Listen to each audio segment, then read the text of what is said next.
Volunteering at St. Augustine's Church was supposed to be a peaceful way to give back to the community. I'd always loved the quiet reverence of the old building, the way the sunlight filtered through stained glass, the smell of polished pews, and the gentle creak of wooden floors. It felt safe, almost sacred. But that night, I learned how deceptive safety can be. It was late October, and the church was preparing for its annual charity event. Father Bennett had asked me to help sort donations in the storage room beneath the sanctuary. It was a cavernous space filled with old hymnals, boxes of Christmas decorations, and forgotten relics of past events. The air down there was cooler, heavy with the scent of mildew and age. As I worked through the clutter, the church above me creaked and groaned, as old buildings do. I told myself it was just the wind pushing against the stained glass windows. Around 10 p.m., I decided to take a break. I climbed the narrow staircase to the sanctuary. The main hall was dark, illuminated only by the faint glow of the moon through the windows. I sat in a pew, letting the stillness settle over me, when I noticed it. A soft hum. At first, I thought it was my imagination, but as I strained to listen, I recognized the unmistakable melody of a hymn. It was coming from the choir loft above. My chest tightened. No one else was supposed to be here. I stood, heart pounding, and whispered, "Hello?" The hum stopped. I waited, frozen, staring at the darkened loft. The silence stretched on, thick and oppressive. Just as I was convincing myself I'd imagined it, a shadow shifted. It wasn't the kind of shadow cast by moonlight. This was darker, denser, and it moved with purpose. "Is someone there?" I called out, my voice trembling. No answer. But the shadow. It descended the loft stairs, slow and deliberate. I backed away, my feet fumbling over the uneven floorboards. My instincts screamed to run, but I couldn't tear my eyes away from it. When it reached the bottom of the stairs, the shape became clearer. It was tall, with unnaturally long limbs and a face obscured in darkness. It didn't walk. It glided, silent and terrifying. "Who are you?" I managed to choke out, its head tilted as if studying me. Then it whispered.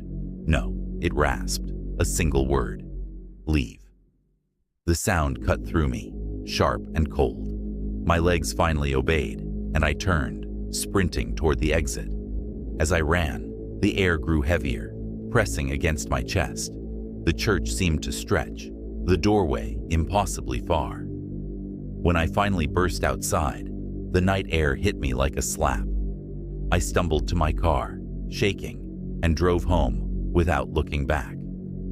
The next morning, I told Father Bennett what had happened. He listened quietly, his face grave. "You're not the first," he said finally. "This church has a history. Decades ago, a choir member took his own life in the loft. People say his spirit lingers, restless and angry. I never went back to St. Augustine's after dark.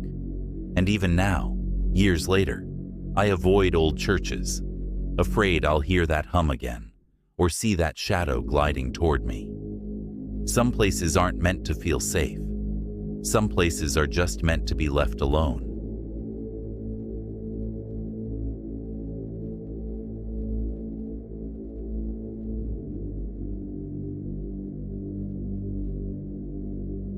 The rent was suspiciously cheap for downtown Portland, but I was desperate to live alone after years of horrible roommates.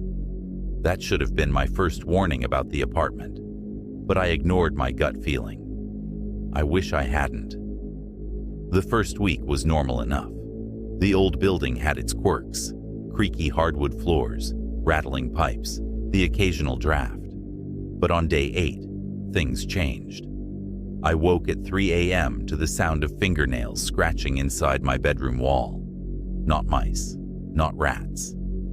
The scratching followed a pattern. 3 slow drags. Pause. 3 more. Mechanical. Deliberate. I started noticing things out of place. My coffee mug would be in the sink when I swore I'd left it on the nightstand. The bathroom mirror would fog up even hours after I'd showered. The temperature would drop randomly in certain spots of the apartment, so cold my breath would cloud in front of me. Sometimes I'd catch glimpses of movement in my peripheral vision, but whenever I turned to look, nothing was there. The woman in the apartment down the hall caught me in the hallway one day. Her eyes were sunken, skin pale, like she hadn't slept in weeks. She looked like she wanted to tell me something important, but instead just shook her head and hurried inside her apartment. I heard all 6 locks click into place. Last night was the worst. I was doing laundry in the basement at midnight, a mistake I'll never make again. The overhead bulb flickered and died, plunging me into darkness. As I fumbled for my phone's flashlight, I felt a presence behind me. The air turned ice cold. The hairs on my neck stood up. But when I spun around, the beam of light revealed empty space. I ran for the stairs, taking them 2 at a time. Halfway up, I felt it. 2 hands, ice cold and strong, shoving hard against my back. There was nobody there, but the force was undeniable. I tumbled forward, my body bouncing off the concrete steps. My head slammed against the railing. As I lay there, dazed and bleeding from a cut above my eye, I heard footsteps ascending the stairs past me. Slow, deliberate steps. The sound of bare feet on concrete. But I was alone in the stairwell. When I spoke with the building manager an hour later, he got pale when I told him what happened. "3rd time this year," he muttered. "Always on those stairs." He avoided my eyes when I pressed him for details. I'm writing this from a hotel room. My neck is covered in bruises shaped like fingertips. The hospital ran tests and said I have a concussion. Something in that building wanted to hurt me. Something that lingered on those basement stairs, waiting in the darkness. I'm breaking my lease tomorrow. Let them keep my security deposit. Some prices are too high to pay, and I'm starting to think the cheap rent came with hidden costs. Ones paid in blood and broken bones.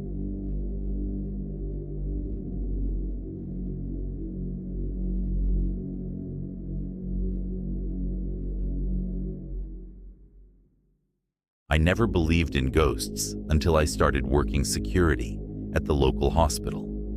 It wasn't some dramatic revelation, no floating objects or demonic possessions. What I experienced was quieter, more insidious, and I still question my sanity every time I think about it. It began during my 3rd month on night shift. I was patrolling the oncology wing when the temperature dropped. Not the usual after-midnight chill, but the kind of cold that makes your teeth ache. I remember checking the thermostat, 48 degrees, despite the heating system running at full capacity. That's when I heard the humming. Not mechanical, like the ventilation system, but melodic. A lullaby, maybe. It was coming from room 512, which had been empty since its last patient passed away the week before. The sound was so faint I thought I was imagining it, until I pressed my ear against the door. Inside, I found nothing out of place. Just the usual setup. Stripped bed, sanitized surfaces, monitors turned off. But something felt wrong. The air was thick, like trying to breathe underwater, and my skin prickled as if being watched. As I turned to leave, I caught movement in the bathroom mirror. Just a shadow, there and gone. Probably my own reflection. Had to be. But then I noticed the chair.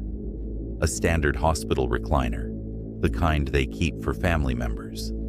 It wasn't where it should have been against the wall. Instead, it faced the empty bed, angled slightly.